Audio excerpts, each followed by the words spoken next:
Good day, casuals. My name is the Black Child, and I'm standing here for your regular host, Toby. And of course, over the weekend, we're at AK07 African Knockout Championship at Landmark Event Center. Of course, Casual Experience was there to cover everything that happened. I'm here with the big man, GOC. Yeah, that's what's up, man.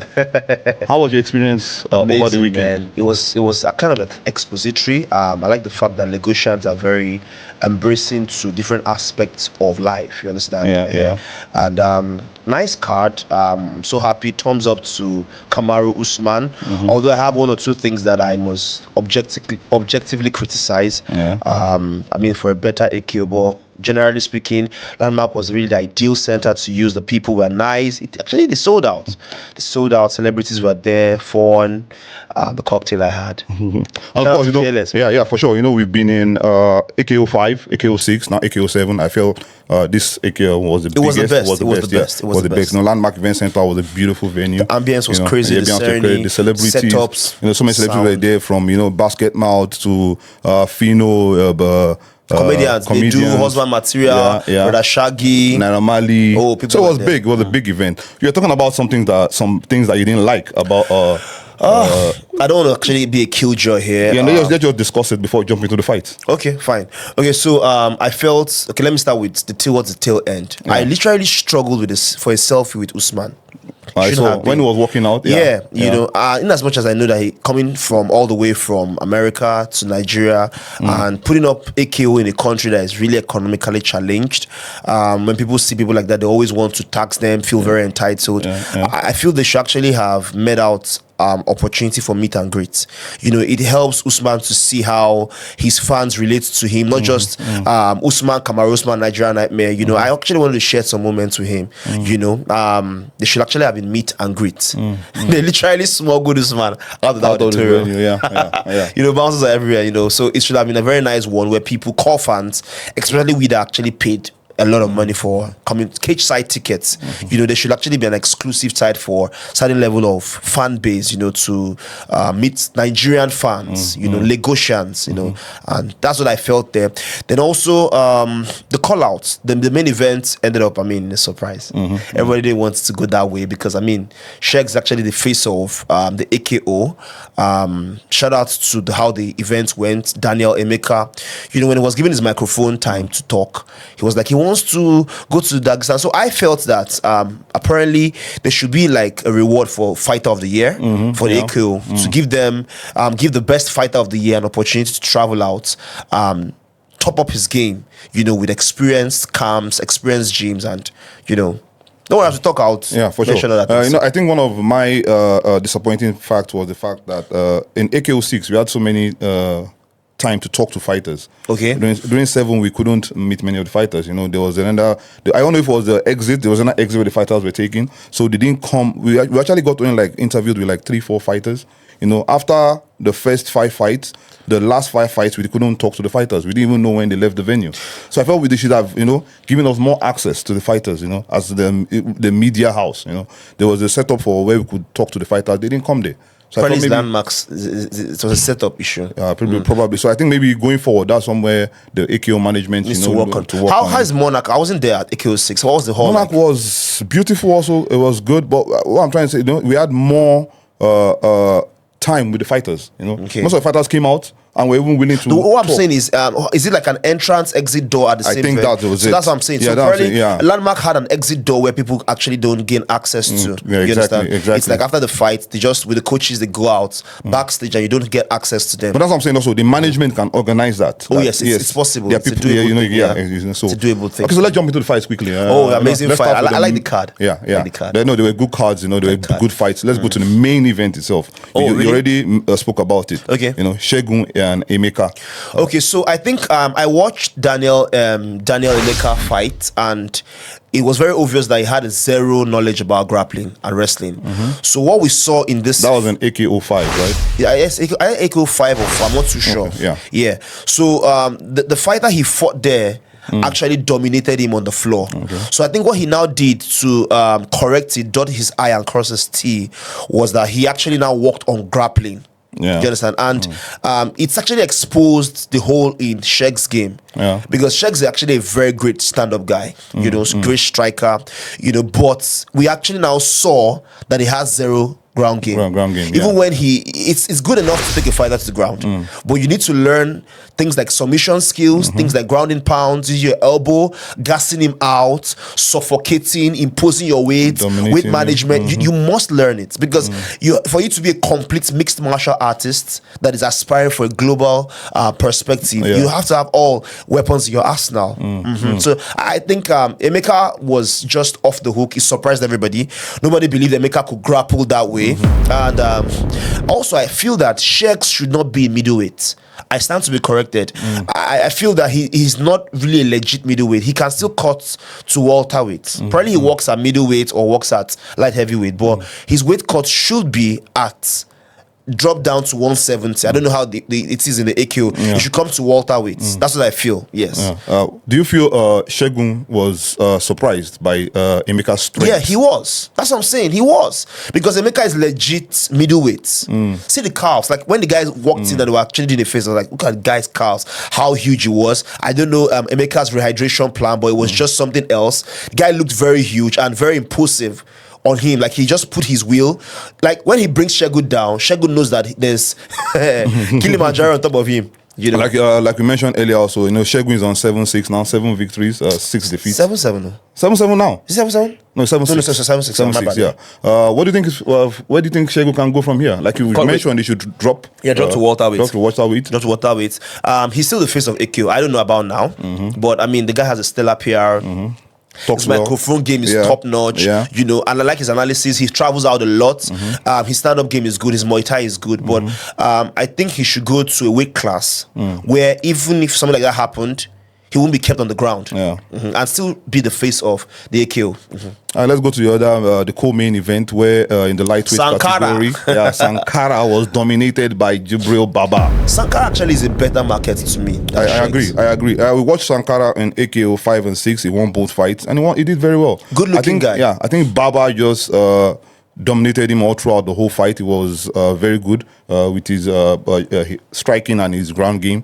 But Sankara, what do you think about him? Okay, so if I'm to be asked, I'll tell you that Sankara should fight in the same weight division, weight class like Ayana. What happened with Ayana and that guy from Zimbabwe? No, from in AQ6? No, from Congo. Was it Congo? Congo, yes. The main event of AQ6. Yes, Congo. Exactly what happened was what happened in the co-main event here. It's called weight bullying.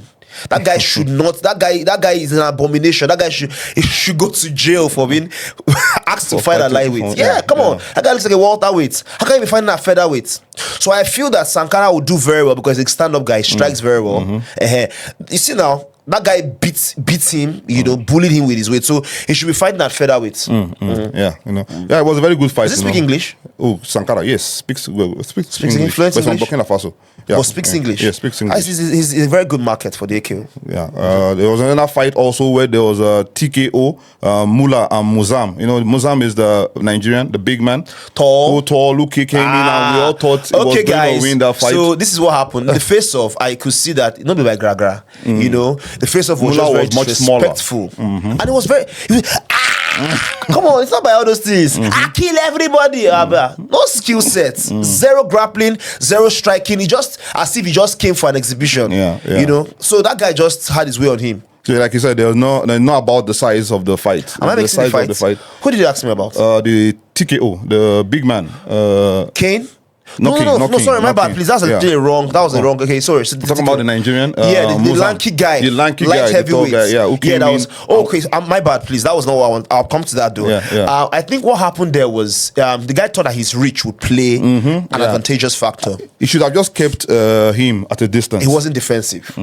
He wasn't defensively offensive. Okay, so his jaw was open, and that guy just countered. Boop boop boop. One knockout. One knockout. He was out. So, Now let's move also to another fight in the ladies category. Doze and Joy. Okay. Doze was doing very well. Took Joy down a couple of times, but she couldn't maintain, you know, the grappling skills. Come on, that Joy lady, she's Nigerian, right? Yeah, she's Nigerian. I don't know where that kid. Ooh. Yeah, come on, that was the most emotional part for me. Yeah, when the kid came into the octagon. very, very, her face doesn't look like she's smiling. You see, those say King's, King's women, I mean, women's king. I mean, that's her name, that's her ring name. You know, amazing. I like the fact that she's very confident. But the only problem is that when you're very confident, you must equally back it up with good skill sets. Okay, she could take down her, it's very obvious that her fight camp is a wrestling camp. So she could take people down at her own will, but she can't keep them there. No control time. She doesn't have submission skills. She doesn't have good grappling skills, no weight management. She can't even grounding pound. You understand? So I feel those are things she needs to adjust. She's an amazing market for the women's MMA in AKO. Women King, amazing. I like her. Yeah, it was a good fight. Also. Yeah. Let's move on to our guy, Yahuza. Hey. And if you see him, man, Yahuza. Now because of you, I come Lagos. So because of you, all right. You know, if he fought Sadiq Amo, and of course he won by unanimous decision. He smells strong. Yeah, smells strong. He wasn't happy during the interview about his performance. You know, he felt he could take him out. But what do you think? What do you think he needs to work on? Yeah, he needs to work on. A lot have been said about. So I was backstage with him, and I was telling him about certain things he needs to work on, the I's he needs to dot, and the T's he needs to cross. Okay, so he's somebody who, I mean, everybody knows he takes you down, and nobody has been able to, like the Kamzat Chimaev of UFC, stuff his takedown. But at the same time, too, he needs to work on his submission skills and his grounding pound. And I feel your grounding pound, working on it on the ground, has to do with striking skills too. So once he's good there, especially when he takes you down and can strike you and kill you there, then Yahuza is world class. You know, during the interview we had with Jibril, the interview guy, and he told us that he was sitting next to Usman the whole fight. Yeah, he said Usman said Yahuza needs to work on his striking skills. That is very good on the ground, but he needs to work on his striking. That's what Usman said. That was Usman said. Yeah. That was Usman when he was in coming up. Yahuza is just Usman, you know. And I feel that why Usman gave that big brother advice is because Usman has seen. Usman was even good, but when Usman actually switched to Trevor Whitman, come on, man. That's when he knocked out Masvidal. That's when he could disturb Covington for 2 rounds, 2 fights. You know, Usman striking, he could actually knock out Gilbert Burns. Was striking, you know. So he actually became a wrestler that evolved to be a very good striker, unlike Ngannou that was a good striker that evolved to be a good wrestler. Yeah. What about let's talk about Yahuza just briefly. Yeah, my guy. Before we move on to the next person, what do you think is next for him? Okay, so everybody's scared to call him out. Emeka is the guy for him. To me, Yahuza has done it all. At least for middleweight. So what he could do, I don't know, rumor has it that he's not fighting for the belt. Yeah. If actually he was fighting for the belt, what he should do is collect the belt at middleweight, then go challenge those guys at light heavyweights. I see him fighting that guy from Anambra. That very aggressive guy that knocked out. If Yahuza grabs that guy on his waist, that's the end. Yahuza should work on his striking, yes. Yeah, I see him moving up to light heavyweight. Okay. Let's move on quickly to women bantamweight. Sana from Morocco. Remember that fight with Maria from Cameroon. Sana won by unanimous decision. You know, it was a good fight. Very close fight. You know, arguably. The lady from Cameroon did well, but you know, Sana won by unanimous decision. What do you think was the difference between the two fighters? Sana is great. Sana is amazing. She was actually wanting to drop gillies too early. You don't jump a guillotine while striking. You understand? Close range, then you're jumping a gilly because the person just ducked. No, you jump guillotines when the person has a failed takedown. So when there's a failed takedown, you're trying to shoot with like a spear. So your neck is vulnerable. I can equally grab it. You understand the hair? But she was trying to jump gillies while this person was trying to duck, and she failed in all the gillies attempts, all the guillotine attempts. So what she needs to do, her jabs actually were good. She needs to work on her takedown. She needs to learn how to wrestle. She wants to bring it to the floor. She needs to learn how to wrestle. I've never seen her on the mat. But her jabs are good. Her striking is good, although she was trying to strike and run away. Well, Sana was in AKO 6 and now AKO 7. She won both fights, so I'm sure there's so much to come. Yeah, what's next for her? Who's she going to fight? I think Joy is good. Yeah, Joy is good. Yeah, it will be a good matchup. You know. Let's go to the heavyweight fight of the night, the big one. When King fought Kone from all right, guys. So that thing I was telling you about, that guy was that's actually this fight. You know, you don't, you can't be you don't have skill sets. He was afraid. You know, he was afraid the whole fight. Like I was literally shouting, "Grab one single leg." That guy was actually trying to knee him, knee him so many times. I mean, you need somebody. You grab the leg now. No takedown attempts. No attempt to strike. That guy should actually be cut from the AKO. No, he just came into the ring, you know, to the octagon. Sorry, very scared. I don't know what happened. But in the face, he wasn't scared. Yeah. Do you feel it was also like you mentioned a weight thing. Okay, wait, it was really? much Yeah, that bigger. guy looked very big. Yeah. That guy is very, very big. Yeah. Heavyweight. That guy is not heavyweight. No, though. he's not That's heavyweight. That I guy don't should think be he's fighting heavyweight. at. He can cut to middleweight, but so his weight cut is not that gruesome. He can fight at light heavyweight. Yeah, yeah. But he needs to work on his game. Okay, let's go to the next one, the banter weight fight. This was the most exciting fight for me. The whole fight, because it was action all through. Okay. You know, the one between Bernard and Gabriel. Man, that fight. Bernard won, both Nigerians. You know, Oh, Bernard that won by fight, unanimous decision. Yeah, man. It was a very exciting fight. I was very excited about it. You know, Yeah. They were all I at it thought the they whole would gas fight. out at round one. Yeah, because of the energy they were, Oh shit, putting man! in. They poured it out. Yeah. They were all firing on all cylinders at ground one, pushing on gas. You know, I was like, what's happening? These guys are not going to get to the final round. But surprise, surprise, final round. So people should learn how to master one aspect. So one aspect was lacking there, dominance on the ground. When I should be able to know that I can stake you down. You understand? Look at how Usman fought when he was coming up. Yeah. If I take you to the floor, that's end. So you must know where your finishing is. Alex Ferran, everybody knows that his finishing is his left hand. Yeah. Okay, so I should know that your finishing is that I grab you and you're on the floor. That's the end. If Charles Oliveira gets you on the floor, that's the end. Night. So for those two guys, my advice to them is that they should work on more on finishes. Okay. They should see where they actually they shine more. Somebody like me now, the way I am built, I can actually, if I want to fight MMA, I'm going to actually fight, learn grappling very, very well. You know, dominate grappling. I believe if I put my weight on you, I'll finish you. I'll finish you. I have certain skills to finish you. I'll finish you. But what do you think about you go into a fight with a strategy and the other fighter comes out with a very aggressive approach? Can that That's disrupt where fight IQ comes in. Can that disrupt how you everything can just, for example, the fight that we just spoke about of the guy you said should be kicked out of AKO. I'm sure he came with a strategy. Yeah. He knew the size of the That fighter. guy shut his game down. Yeah. So does it about the That's fighters? why it's mixed martial arts. Mixed martial arts is there's boxing, there's jiu-jitsu, there is judo. There are different facets. So you must, in as much as, okay, so let me say it this way. You may not know everything about something, but you should know something about everything. True. You know, so you should know pick. And when you pick like that, when it comes like that and the script is not what you plan for, in fight management, you switch. That's why you have a fight IQ. That's why John Jones remains the GOAT. Yeah. You see the way he finished Stipe? Yeah. That was come on, man. You understand? So you could like that guy now, for instance, if he was fighting that way and coming with his legs, I'll take his legs down. I'll take him out. Also, I even be fine with leg kicks. That guy had leg kicks all day. Oh, yeah. You know, so there are a lot of aspects to and using the cage. Clinch is another very great one too. I can clinch. I saw that guy was punching me. I clinch. I can clinch with him, and I can be draining his gas tank with body shots. Body shots, yeah. You know, there's so many ways to the game. Uppercuts, you know, or an elbow. So I think it's a whole lot.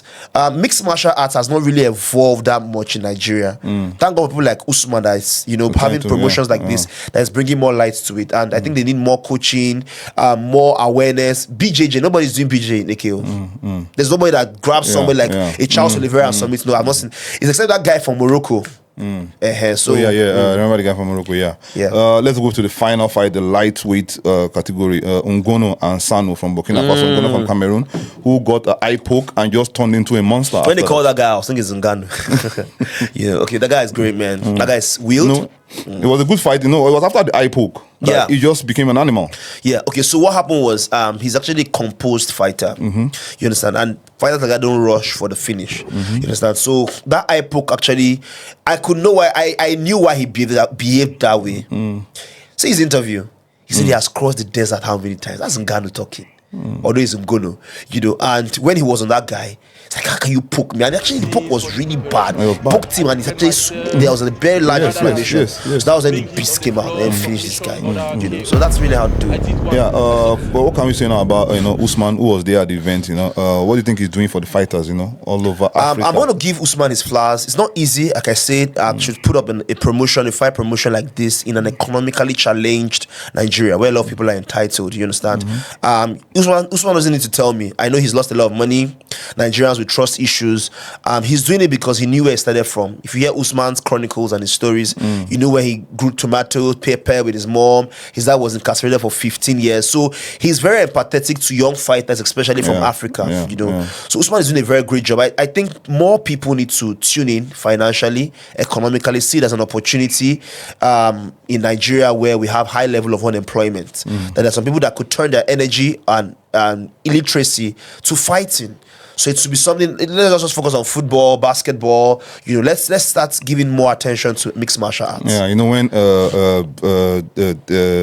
this guy was here, Yahuza. Yeah. He spoke about how this is all I know, fighting. Yes. So we are grateful for Usman to what he's doing for all these fighters all over Africa. What do you think about AKO? We're AKO 7 now, 8. Excited about it? Amazing. I we mean, we can't wait for it. Yeah, I can't wait for it, man. I'm going to watch it live. Yeah. And it's amazing. They just need to just do a little. They are doing very well. I won't lie.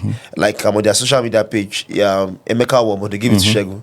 Yeah, it was a mistake. You saw it, was right? a mistake. Yeah. So those little adjustments, but they are doing very well. Like it literally doesn't even look like a startup promotion. They're doing very well in every aspect. So I just feel that AKO 8, they should give more time for octagon interviews. Yeah, Call outs should be more dramatic. Yeah. They should give a grand prize for people who fight very well to travel out. Nigerians, the greatest thing you can do to Nigeria is to give him exposure. He wants to be exposed to what he's been watching UFC. He wants to see what BJJ looks like with Brazilians. He wants to get exposed. It's not easy because I know that to train in any average gym is about 500 pounds. In the UK, and it's not easy for just a session. So I feel there should be more partnership. Shout out to Money Point, Fearless, Fidelity Bank. There should be more people that should, and Nigeria will be a better place with MMA. For sure. And on that note, if you don't watch fights, and that note is the end of this episode of the podcast. Anything else, GOC? Man, I know 2025 is going to be amazing, man. Don't joke with casual experience. I tell people, I say they're actually the number 1 in Africa. They're doing very well. I mean, this year has been amazing, awesome. Shout out to Toby and the team. 2025 is going to be amazing. Yeah. All right. Goodbye and God bless.